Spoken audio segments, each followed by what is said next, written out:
बहुत सारी चीज़ें हैं हमारे बीच में, तो हम इस बहस को आगे बढ़ाएंगे। मैं कुछ आपको चीज़ों के साथ साझा भी करता जा रहा हूँ कि वैश्विक सूचना तंत्र पर निर्भर एक नया समाज अब बन रहा है। सूचना के उत्पादन, विनिमय और उपभोग के इर्द गिर्द संगठित इस नए वैश्विक समाज को ज्ञानाश्री समाज, नॉलेज बेस्ड सोसाइटी कहा गया है। यहाँ सूचना ही ज्ञान के रूप में विराजमान है।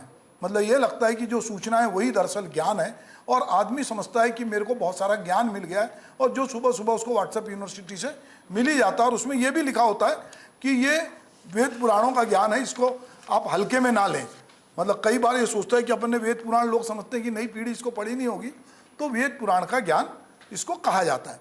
तो ये भी मुझे लगता है कि कई बार जो है समकालीन समाज में सूचनाओं तक सामान्य नागरिक की पहुंच बढ़ी है। इस कारण वह आत्माभिव्यक्ति से अधिक सक्षम हुआ है, क्योंकि उसको बहुत सारे विषयों के बारे में मालूम है। नई प्रौद्योगिकी के जरिए उसे राजनीतिक और सामाजिक सांस्कृतिक दायरों में बेहतर भागीदारी का मौका भी मिला है। पहले उसके पास ये दिक्कत होती थी। हम सोचते हैं जब हम भगत सिंह के को पढ़ते हैं तो हमको लगता है कि एक आदमी जेल में बंद था तो उसको किताबें कितने मुश्किल से मिलती होगी, विवेकानंद कितने मुश्किल से किताब पढ़ते होंगे। उस समय सूचना क्रांति नहीं थी, हमारे हाथ में मोबाइल नहीं था। पर अभी हमारे घर में 6-7 साल का बच्चा भी जो है वो मोबाइल के जरिए, छोटे से छोटे बच्चे के हाथ में मोबाइल है और वो कई तरह के गेम देख रहा है और उसको बहुत सारी चीज़ों की एक्सेस मालूम है और उससे खुश होता है। माता पिता भी सोचते हैं कि चलो हमको भी टाइम मिल गया, सामने टीवी लगा देंगे या उसके हाथ में एक लैपटॉप दे देंगे, पैड दे देंगे और वो बच्चा उससे खेलता रहता है। और उस बाजार ये जान गया है कि हर आदमी की व्यस्तता क्या है, वो क्या देखना चाहता है।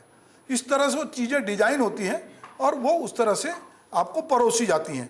तो हम इस पर और आगे बात करेंगे। तो हमारे साथ में जो हैं इस पूरे कुछ यूथ भी जुड़े हैं। तो मैं कार्तिक नेताम जो हैं, युवा जो संस्था है, पीएससी के स्टूडेंट भी हैं।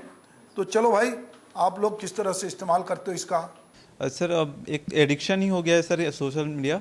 और आपने जो बताया अभी, जो फ़ोन नंबर याद नहीं है मुझे, कम से कम अब बस 5-10 ही नंबर याद है, 5-10 लोग के।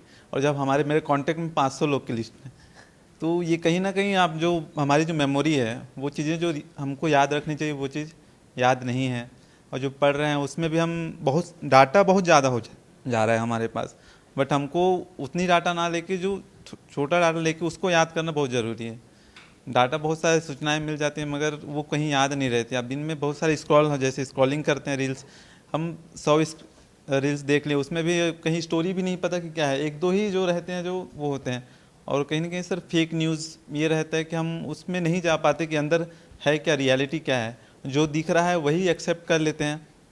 तो कहीं ना कहीं सर ये एक मिस इन्फॉर्मेशन भी होता है और हमारे जो मेंटली वो कहीं ना कहीं आगे जाके हमारे थॉट्स को वो कर सकता, बदलता है सर।